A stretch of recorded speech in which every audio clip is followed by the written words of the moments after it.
Bonjour, c'est Cyril, le praticien du bilinguisme. Alors, on va passer à la suite, puisqu'une fois qu'on est parent d'un enfant, il y a un moment donné, l'enfant va aller à l'école. Et là, c'est là qu'on sort du modèle une personne, une langue, puisque la pression de l'école va être forte. Alors, moi, peur dans le cas de l'école, c'est le mauvais contexte d'enseignement des langues, puisque le système tel qu'il est conçu en France fait on a des conditions qui ne fonctionnent pas. Enfin, ce soir, nous avons des gens qui étaient presque tous là en décembre, donc je vous rappelle l'analyse que j'avais faite sur les volumes horaires. Et de toute façon, vous pouvez le revoir en ligne hein, sur YouTube. Ou si vous avez des gens qui n'ont pas vu cette analyse, n'hésitez pas à les envoyer sur cet article. C'est le séminaire de décembre. Vous voyez qu'avec l'analyse et les volumes horaires, on n'est clairement pas dans les volumes qui permettent à l'enfant d'apprendre correctement une langue à l'école. Les plus doués s'en sortent, bien évidemment. Mais c'est pas comme ça qu'on assure une démocratisation des langues étrangères. Pour ma part, avoir un niveau moyen ou moyen plus de l'école n'est pas mon objectif. Notre objectif initial était d'avoir des enfants qui soient capables d'aller en Allemagne, d'y tenir un poste de cadre si elles veulent, d'être capables de commercer avec des Allemands et de passer la frontière d'un claquement de doigts.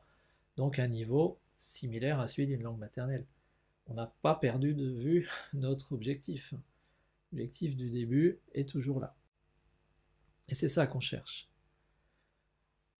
La peur que j'ai moi aujourd'hui en matière d'enseignement à l'école, c'est de mélanger dans des classes bilingues. Alors je ne sais pas, est-ce que vous avez une expérience dans ce domaine? Je serais très intéressé de savoir, est-ce qu'il y a des classes bilingues dans votre région? Les classes bilingues sont les classes de 6e, 5e, 4e, 3e où ils font en même temps anglais et allemand. Est-ce que vous avez ce phénomène chez vous? Bilingue allemand premier et anglais 2. On propose de l'allemand première langue en Bretagne. J'avais quelques amis qui ont des soucis. Oui, pas dans 3 mois, oui. Donc, félicitations.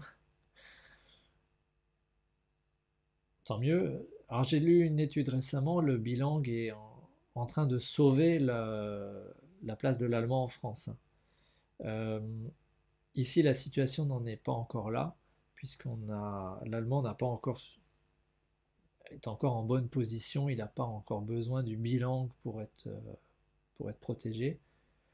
Ceci dit, il recule quand même par rapport à la situation précédente, donc le bilingue l'aide du point de vue espace, marché.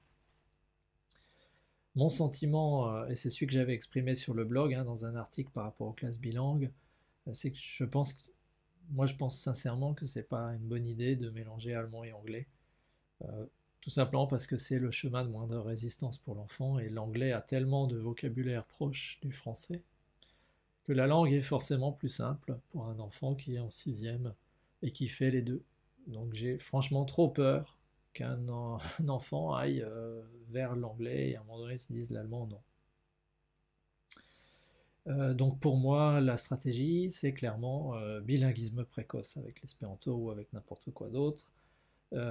Installer correctement l'allemand et après seulement mettre l'anglais en 4e langue, parce que la pression de l'anglais va être tellement forte, pression sociale, pression des chansons, pression de plein de choses, qu'on n'a pas trop de soucis à se faire là-dessus. Hein. On trouve tous les contenus qu'on veut en DVD, il n'y a pas vraiment de problème là-dessus. Et je suis d'ailleurs en train d'essayer d'organiser un voyage. J'essaie de scolariser ma fille aînée en Angleterre pendant 2 semaines à Cambridge et je vois la différence, c'est vraiment difficile quoi. Ma dernière de 5 ans mélange l'appellation anglais et allemand. Qu'est-ce que ça signifie?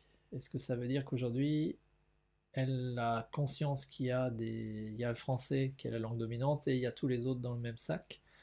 Ou elle n'arrive pas à mettre le bon nom sur la bonne langue?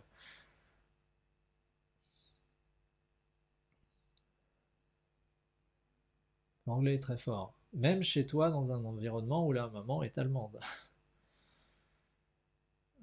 Donc vous voyez, imaginez a fortiori dans un environnement où vous n'avez que des francophones en Val-de-Loire. Dans le Val-de-Loire, il n'y a pas vraiment de réalité autre que le français. Donc si vous croyez que vous allez laisser une place à l'anglais dans ce cas, à l'allemand, à l'ombre de l'anglais dans ce cas-là, ça va être dur. Hein. Et oui, les chansons, la télé, oui, et oui. Et oui, le modernisme s'exprime en anglais.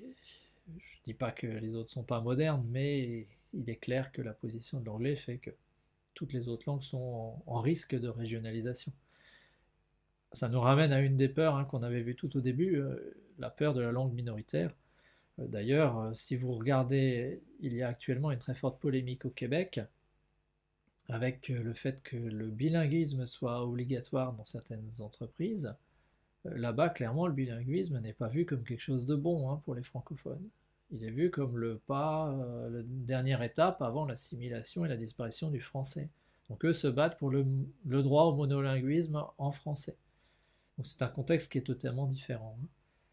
Si ça vous intéresse, vous trouverez d'ailleurs une analyse écrite là-dessus et un interview de Sheila McLeod-Arnopoulos, qui était membre du Conseil supérieur de la langue française, bien qu'étant locuteur anglophone. Donc ça, c'est un autre contexte. C'était Cyril, le praticien du bilinguisme. La musique est de Boom Boom Beckett, Vélo de l'album Vélo, powered by Jamendo. Merci et à très bientôt.